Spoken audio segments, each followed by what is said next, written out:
안녕하세요. 오늘 예고했던 대로 오늘 노트 필기 엄청나게 할 거라고 그랬지?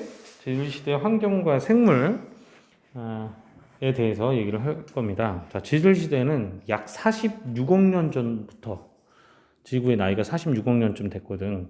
현재까지 보통 이걸 지질시대라고 얘기를 하는데 이 시간 단위를 나누려니까 굉장히 큰 기준이 필요한데 그것이 바로 지층과 그 다음 뭐였어요? 화석으로 구분했는데 지층은 대규모의 지각 변동, 약 부정합이라고 봐도 좋다 그랬죠 선생님이.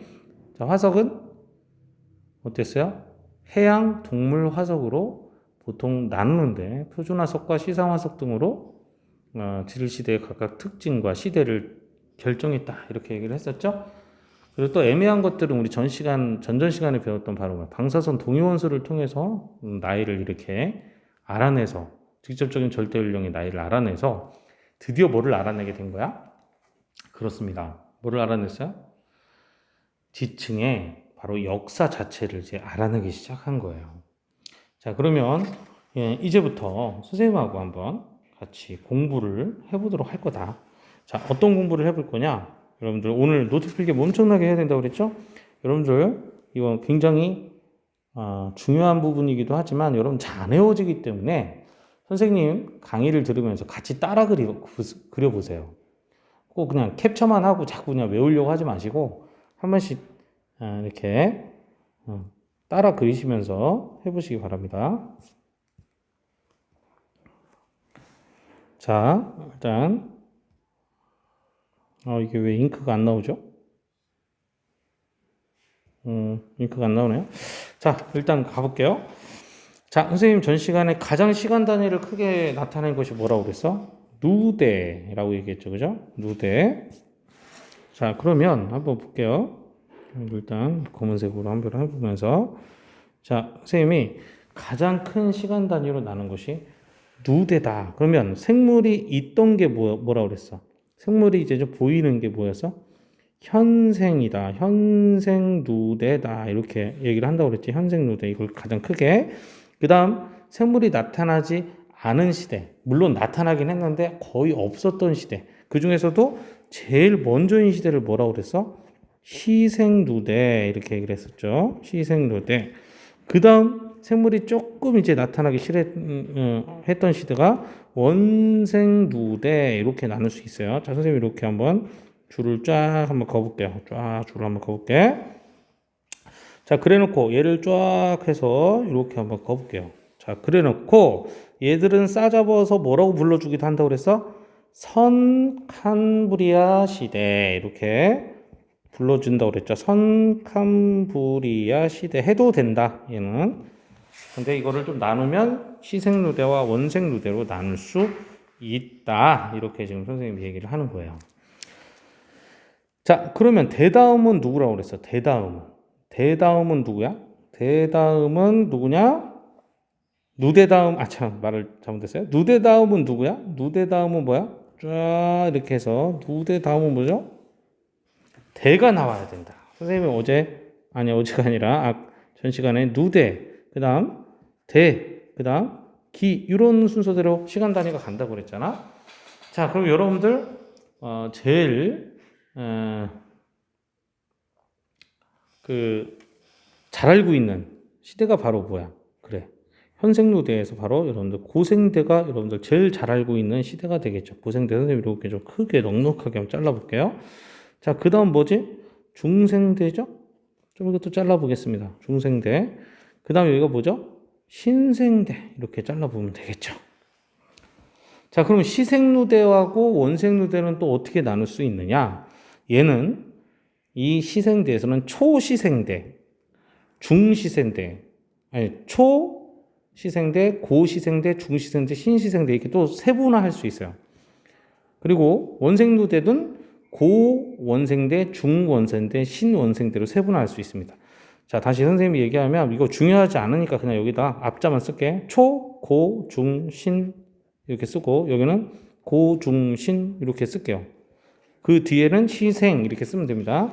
뒤에 대만 붙이면 돼. 초, 시생대, 고, 시생대, 중, 시생대, 고, 원생대, 중, 원생대, 신원생대 이런 식으로 나눠주면 되는 거야. 자, 그런데 이 부분은 확실히 얘기하겠습니다. 이 부분은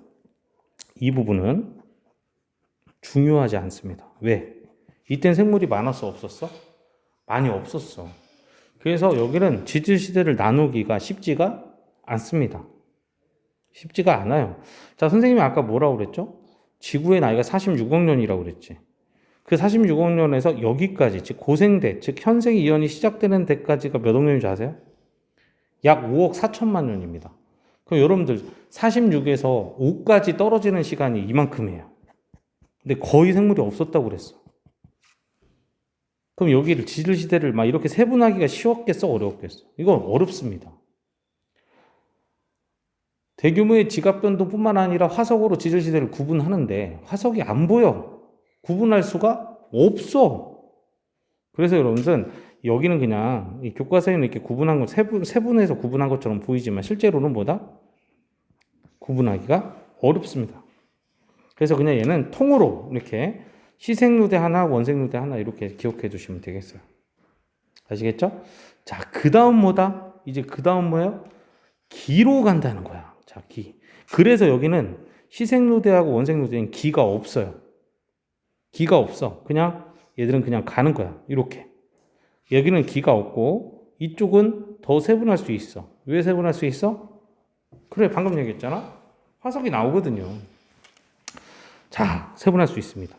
자, 근데 선생님하고 이거를 어떻게 공부를 할 거냐? 자, 한번 보세요. 이거는 외워두시면 좋긴 한데, 모르겠으면 안 외워도 돼. 근데 봐보세요. 캄브리아기, 오르드비스기, 실루리아기, 대봉기, 석탄기, 페름기. 이거 외워집니까? 외워져요? 자, 안 외워지죠. 그죠? 근데 외우면 좋아요, 나중에. 자, 내가 선생님하고 외우는 방법 알려줄 테니까 한번 해봐. 야, 너희들 친구 중에 대석이라고 있어. 대석이. 이 대석이가 혼날 짓을 많이 했어. 선생님이 한테 애들이 대석이를 좀 혼내주세요. 그래서 꼴밥을 한번 탁 하고 때려주세요. 꼴밥 한테 탁 패주세요, 선생님. 이렇게 선생님한테 고자질을 했어. 그러면 이렇게 기억하시면 되겠다. 선생님, 대석이 좀 패고 오세요. 대석이 좀 패고 오세요. 근데 언제 패고 와? 오실 때 패고 오세요. 갱 오실 때, 선생님 어떻게? 갱 오실 때 대석이 좀 패고 오세요. 자, 따라합니다. 선생님, 따라해봐 빨리. 막. 선생님, 갱 오실 때 대석이 좀 패고 오세요. 해보세요. 갱 오실 때 대석이 좀 패고 오세요. 됐죠? 하나씩 따라해볼게요. 캄브리아기. 좋아요. 오르드베스기. 좋아. 실루리아기. 좋습니다. 대본기. 그 다음 뭐야? 석탄기. 좋습니다. 페름기. 이렇게 되는 거거든. 자, 플레임은 몰라도 상관없어요. 여러분들 어차피 수능도 또 선생님 뭐 중간고사도 그리고 어디 가서도 이거를 플레임으로 물어보진 않으니까. 그렇다고 해서 이렇게 학문적으로 배우는 데 있어서 이거를 그냥 플레임 아니고 앞자만 외운다. 좀 그것도 좀 아니잖아. 그러니까 그냥 오시려면 대석이 좀 패고 오세요 하고서 캄브리아기, 오르드스기, 실루리아기, 대봉기, 석탄기, 페름기. 이 정도는 여러분들 이렇게 쭉 연상 정도 하면 좋겠다. 요게 또 각각의 기로 어떻게 된다? 나눠지는 거였었다고 그랬죠? 그렇죠? 이렇게 나눠봐. 이렇게 쭉. 어때요? 지금까지 할만하죠? 별거 아니지? 자, 중생대입니다. 중생대 따라합니다. 트지백 시작. 트지백 좋아. 트라이아스기, 쥐라기, 백악기 이렇게 나눠지죠. 트라이아스기, 쥐라기, 백악기. 갱 오실 때 대석이 패고 올 때 트집 좀 잡아서 그죠? 트집 좀 잡아라. 트집 좀 잡아라. 어때요? 갱 오실 때 대석이 좀 패고 오고 트집 좀 잡으세요. 그죠? 트집에. 자, 이렇게 나눠집니다. 이게 다 기예요. 자, 그럼 신생대는 어떻게 나오냐? 이렇게 좀 두 개로 나눌 수 있는데 여기가 신생대 제4기였고요. 옛날에도 아니야. 불과 작년까지만 해도 여기가 제3기 이렇게 구분을 해줬거든. 근데 요즘은 이거를 잘 안 써주고 여기를 두 개로 나눠요. 뭐냐면 팔레오기, 네오기 이렇게 두 개로 나눠서 얘기를 합니다. 요즘은 팔레오기, 네오기.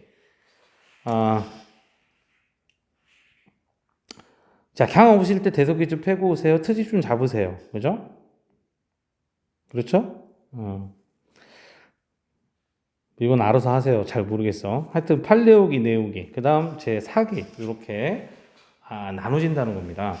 여러분들 여기에서 이렇게만 기억하시고 아까 선생님하고 본 이걸 보면 선생님 이 숫자를 다 외워야 되나요? 진짜 짜증나죠. 이거 어떻게 다 외우지? 이걸 어떻게 외워 선생님? 이렇게 생각할 수 있는데 여러분들 여기서 이 정도는 알고 있어야 돼요.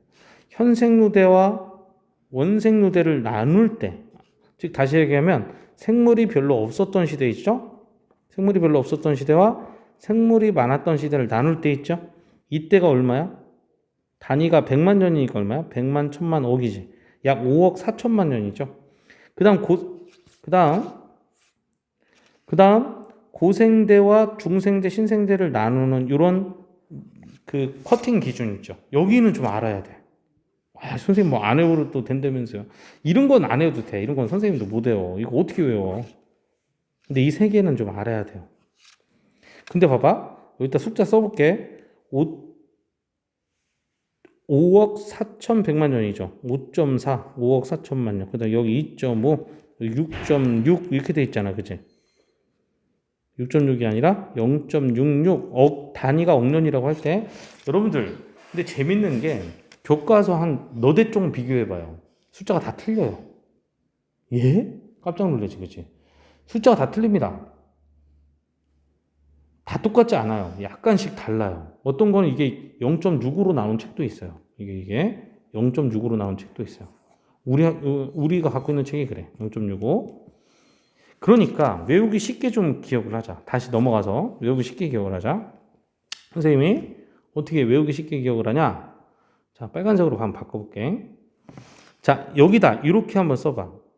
5.4긴 한데 여기다 5.4긴 한데 얘들아 외우기 쉽게 그냥 5.5 이렇게 써. 5.5. 빨리 써봐. 됐죠? 근데 여기 외우기 쉽게 2.5 써. 2.5. 여기는 외우기 쉽게 0.65 이렇게 쓰세요. 물론 여기서 1000만 년 정도 차이가 왔다 갔다 해요.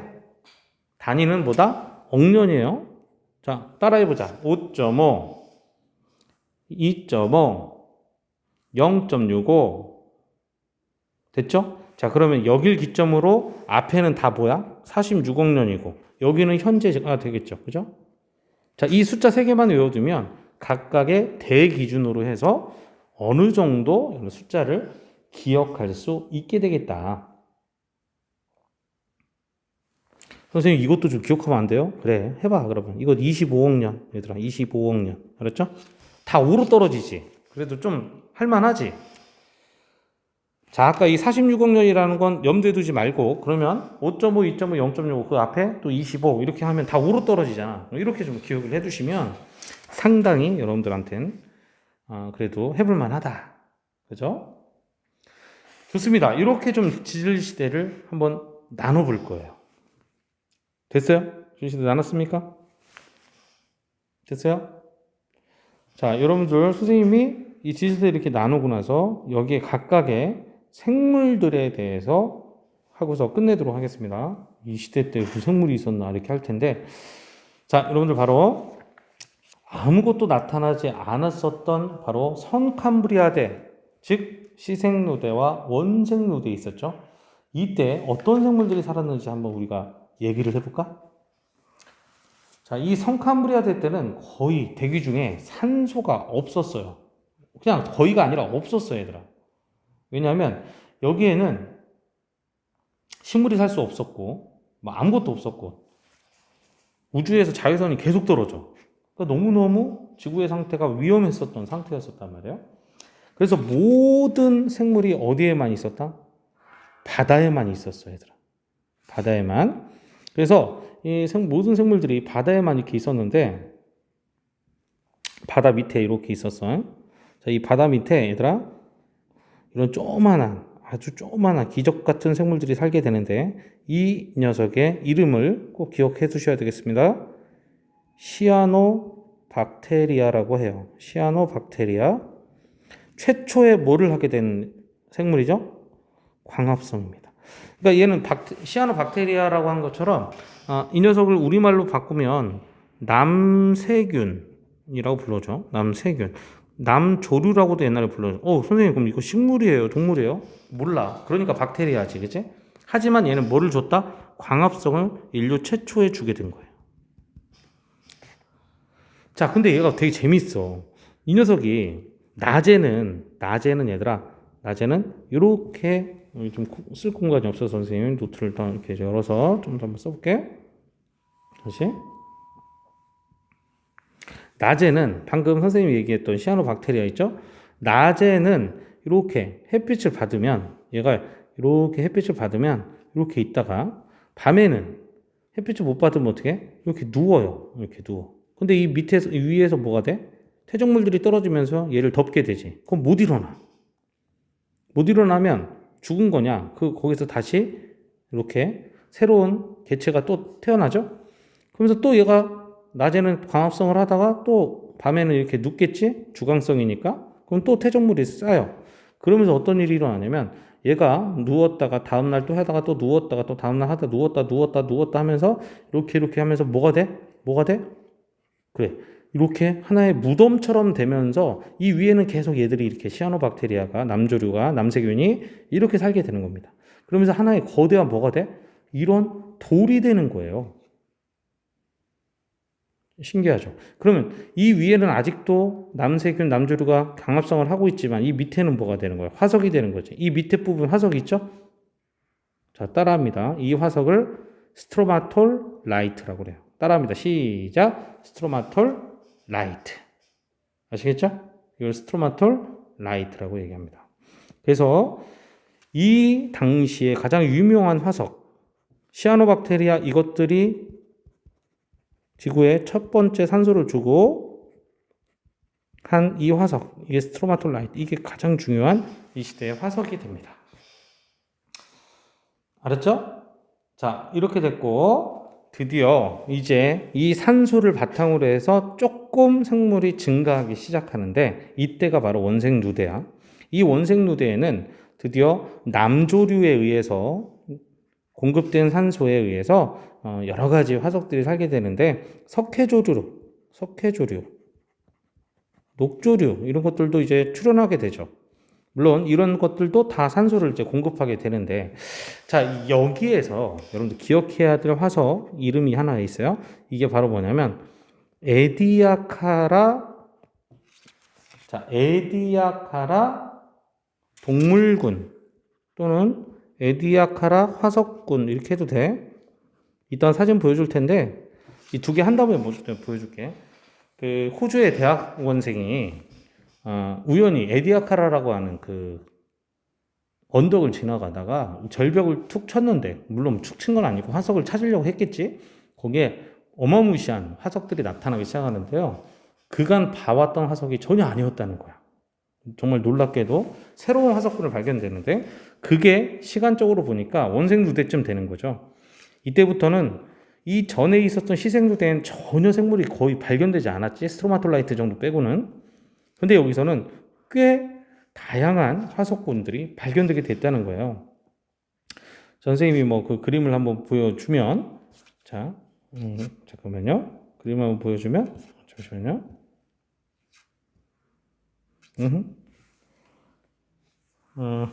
쇼 맞추면 어떡하죠? 자, 그림을 한번 보여주면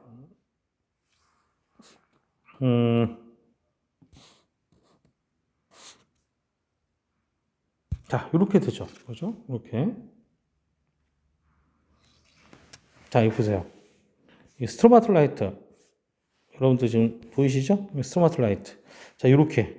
마치 파마한 것처럼 이렇게 모양이 나오지. 그리고 이걸 옆에 단면을 자르면 이렇게 얘들이 죽어서 계속 겹치면서 생긴 이런 무늬가 나오죠. 그리고 남세균을 이렇게 보면 어때요? 마치 이렇게, 하나의 어떤 광합성의 셀들이 이렇게 모양이 보이죠. 광합성을 하는 그런 셀들의 모양이 보여. 자, 그 다음, 그 원생누대에서 에디아카라 동물군이라고 했던 그런 그런 화석들을 보니까 여기에 좀 특이하게 생긴 나뭇잎도 아니고 해면동물 같은 느낌처럼 이런 거를 에디아카르 동물군 화석을 다 복원한 그 복원도가 바로 이렇게 생긴 거거든요. 이때부터는 어때요? 생물들이 좀 더 뭔가 다양하게 나타나는 그런 모양을 띠게 되는 거죠. 다시 돌아가면 자, 일로 다시 한번 들어가 볼게요.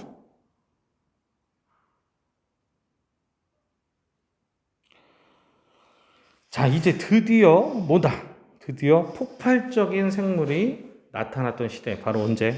고생대가 나타나기 시작합니다. 그래서 이 고생대의 첫 번째 여기를 여는 게 캄브리아기야. 근데 이름이 다 왜 이러냐면 화석들이 발견된 그 동네 이름을 보통 많이 따요. 그러니까 영국이 예전에 그 산업혁명을 이루어졌던, 그리고 뭐 뉴턴을 배출하고 과학자가 엄청나게 많았던 그런 어떻게 보면 과학의 어떤 나라라고 봐도 되자. 그 영국에서 되게 많은 화석들이 발견되고 그 영국 지명의 이름들이 특히 많아요. 캄브리아기, 오르드, 실루르기 다 마찬가지입니다. 그 캄브리아기 요때 그러면 캄브리아기 전이라고 해서 이 전 시대를 모두 다 뭐라고 불렀었던 거야? 선캄브리아라고 불렀었던 거죠. 어쨌든 캄브리아기 시대 이제 생물의 폭발적인 증가가 일어나기 시작합니다. 고생대 전체. 자, 이 중에서도 캄브리아기 때 여러분들 굉장히 유명한 생물, 여러분들 뭐가 굉장히 유명합니까? 그렇습니다. 바로 여러분들이 잘 알고 있는 너무나 좋아하는 그 녀석 나타나죠? 삼엽충. 우리 엽충이 형님. 자, 이 엽충이 형님은 캄브리아기 때 굉장히 많았습니다만 고생대 전역을 살아요. 고생대 전역을 살아. 이 형님은 엽충이 형님 있죠? 고생대 전역을 살아. 그런데 왜 캄브리아기에 굉장히 유명하냐? 다른 생물은 별로 없는데 얘가 그때 폭발적으로 많이 늘어나거든요. 그리고 완종류란 녀석도 있어요. 완종류란 녀석도 고생대 전역을 살아요. 그래도 어쨌든 전역을 살아. 근데 얘는 지금도 살아. 예? 선생님. 얘는 시상화석으로 아주 잘 쓰이는 거거든. 근데 고생대에 다른 생명 없으니까 완종류도 좀 유명한 생명체가 되는 거야. 좀 알아두시기 바랍니다. 이름만 좀 얘기하고 사진을 나중에 매치를 해드릴게요. 자, 그 다음에 또 유명한 녀석이 뭐냐? 자, 오르도비스기, 실루리아기, 요때 좀 기억해야 될 아주 중요한 화석 하나가 있어. 그게 바로 뭐냐면 필석류라는 거야. 필석류. 필석이 그런 종의 이름이고 류가 그걸 합쳐서 보통 얘기를 하는 필석류. 얘는 되게 조그만데 물 위에 떠다니면서 이렇게 살고 있었던, 물에 이렇게 부유해서 살고 있었던 조그만한 그런 유공충들이에요. 유공충들. 이 필석류가 굉장히 중요한 오르도비스기 실루리아기 때 이때 표준화석이다 이렇게 생각하시면 되겠습니다. 아시겠죠? 자, 그리고 이때 최초의 바로 육상 식물이 언제 태어나느냐? 여러분들 바로 실루리아기 때 육상 생물이 출현한다. 자, 육상 생물은 여러분들 육상 동물과 식물을 함께 일컫는 거야. 자, 근데 물론 식물 먼저 태어났는데 식물은 리니아라고 하는 식물인데 나중에 보여줄게. 솔잎란류, 송엽란류라고도 얘기해요. 그리고 바다정갈 같은 육상 동물이 이때 나타나기도 합니다. 여러분들 이게 왜 중요하냐면 실루리아기 때 드디어 뭐야? 식물이 육상으로 가서 거기에 더 많은 사료를 공급하게 되는 것이죠. 그렇죠. 물론 이게 출현할 수 있었던 것은 더 이상 자외선이 생물들을 괴롭힐 수 없는 상태가 됐다는 얘기죠. 그럼 이 당시에 바로 드디어 뭐가 만들어졌다? 자외선이 들어오지 못하게 하는, 그렇습니다. 성층권이 만들어졌다는 거예요. 성층권 오존이 만들어졌다 그런 얘기입니다. 됐죠? 자, 대봉기는 뭐라고 얘기를 해, 여러분들? 드디어 폭발적으로 바다에 뭐가 존재해? 어류가 존재하는 어류의 시대가 됐다. 이렇게 좀 기억을 해두시면 좋겠습니다. 자, 그 다음 대봉기가 어류의 시대였다면 석탄기는 뭐였냐? 방추충이나 산호나 유공충이나 다 유공충이 굉장히 많이 분포했는데, 자, 일단 이 석탄기의 이름이 석탄이지. 석탄이 뭐가 되어서 이렇게 된 거야? 식물이 이렇게 딱 죽어서 보통 석탄이 많이 되잖아. 그치? 물론 다른 기작도 있지만 어쨌든 양치식물이 거대한 산림을 이루게 돼요. 드디어 육지에. 그래서 이걸 양치식물의 시대 이렇게 얘기하고요. 얘들이 다 쌓여서 석탄으로 많이 발견된다고 그래요. 자, 그다음 페른길은 얘들아. 페른길은 영어 학명으로는 푸줄리나라고 그래. 푸줄리나. 이 푸줄리나는 우리나라 말로 뭐라고 하냐면 방추춘이라고 그래. 방추춘. 이따 사진 다 보여드릴게요. 이게 굉장히 번성하게 됩니다. 자, 일단 이 정도는 아셔야 돼요. 이 정도 아셔야 돼. 이 대봉기 어류의 시대에서 되게 유명한 또 그 물고기 갑주어 이거 하나 더 이렇게 추가해서요. 아, 선생님 이걸 다 어떻게 외워요? 뭐 할 수 없어. 일단은 기억해 두셔야 돼. 자, 그다음 중생대는 여러분들 다 아시죠? 중생대는 바로 공룡의 시대 아니겠습니까? 자, 그런데 공룡보다 더 유명한 게 바로 뭐야? 공룡보다 훨씬 더 유명한 게 암모나이트 아니겠습니까? 자, 암모나이트는 이때 전역을 살았어. 근데 전 시간에도 얘기했지만 암모나이트는 가면서 어떻게 돼? 이쪽이 더 복잡해지는 그런 단계로 간다고 그랬죠? 더 당연히 뭐 하니까 고등해지니까. 그 다음 전반적으로 또 뭐도 살았어? 공룡도 살았어. 그죠? 공룡도 살았어. 공룡이 뭐 제일 많이 살았던 데가 당연히 어디요? 뭐 백악기 요때이긴 한데 어쨌든 공룡도 살았고, 자, 그 다음 여러분들 제일 중요한 시조새, 조류와 그 다음에 공룡의 중간 단계가 된다고 그랬죠. 이 시조새가 바로 쥐라기에 또 발달하게 되겠지. 다른 거는 얘들아, 이거 중생대 때 선생님 고생대 때보다 생물이 없어요? 아니, 너무 많아서 몇 개 못 적는 거야. 너무 많아서. 그럼 신생대는 말할 것도 없겠다, 그지? 신생대는 너무너무 많아요. 너무너무 많아서 신생대 한번 이렇게 선생님하고 얘기를 해볼게. 그러니까 신생대는 그냥 너무 많으니까 뭐 얘기를 할 게 별로 없어. 뭘로 할까? 제 4계에는 여러분들 영화에서 많이 나오는 대형 포유류 있지? 매머드. 그렇죠? 그렇죠? 그 다음 여기는 또 유공충의 일종인 바로 화폐석이 발달하게 됩니다. 화폐석. 어떻게 생겼는지 다 보여드릴 거예요. 자, 이렇게 발달하게 됩니다. 자, 지금 선생님이 쓴 이런 모든 생물들은 매머드 빼고 공룡 빼고 시조새 빼고 얘들아, 나머지는 다 어디에 있었던 거야? 바다에 있었던 생물들이죠. 그래서 지질시대를 구분하는 것은 바다, 해양, 동물 화석으로 구분하는 것이 가장 좋다라고 얘기를 했던 거예요. 선생님, 그럼 식물은 어떻게 살았어요? 자, 식물 한번 볼까? 식물은 얘들아, 애매해. 왜 애매하냐? 여러분들, 식물은 언제부터 나타나? 선생님이 최초의 육상생물 여기서부터 나타나지, 그지? 여기서 쫙 나타나는 식물, 누구겠어? 고생대부터 쫙 나타나는 식물. 가장 하등한 식물부터 나타나겠지? 그게 무슨 식물이겠어요? 그렇습니다. 바로 은행나무나 뭐 소나무 같은 무슨 식물이야? 거시 식물부터 나타나죠. 거시 식물. 거시. 그렇죠? 거시 식물, 죄송합니다. 거시 식물이 아니라 양치 식물부터 나타나죠. 양치 식물. 자, 양치 식물은 뭐야? 물도 벗어나지 못하고 육지도 완벽하게 뻗지 못하는 그런 이제 이상한 상태, 어정쩡한 상태죠. 고사리 같은 게 그렇죠. 그러다가 요 말쯤에, 요 페른기 요 말쯤에 거시식물이 드디어 출현합니다. 그리고 중생대를 거의 지배하게 되죠. 그렇다고 양치식물이 없는 거 아니야. 계속 가. 그러다가 중생대 중생대 뭐 말쯤에 속시식물이 또 나와요. 이거 진짜 어렵다. 그지? 속시식물이 나와서 지금까지 살고 있죠. 그럼 지금은 다 없냐? 셋 다 있어요. 정말 힘들죠? 따라서 얘들아, 식물로 지질시대를 구분하는 건 매우 어렵습니다. 그래서 지질시대를 구분하는 거는 해양 동물 화석으로 구분하는 것이 가장 대표적으로 쉬운 방법이다. 이런 얘기예요. 자, 어때? 오늘 너무너무 많은 거 했죠. 그죠? 물론 이거보다 더 다양한 내용들이 계속 있어요. 하지만 오늘 여러분들 머리가 너무 아플 테니까 선생님하고 여기까지만 얘기를 하고 다음 시간에 이걸 그대로 이어서 얘들의 실제 모양들, 그 화석 사진들하고 같이 보고 그 다음 이어서 이것의 환경, 생물, 그 다음 그 당시 뭐 기후 이런 것들을 좀 알아보도록 하겠습니다. 수고하셨고요. 여러분들 꼭 과제 다 하시기 바랍니다. 수고하셨습니다.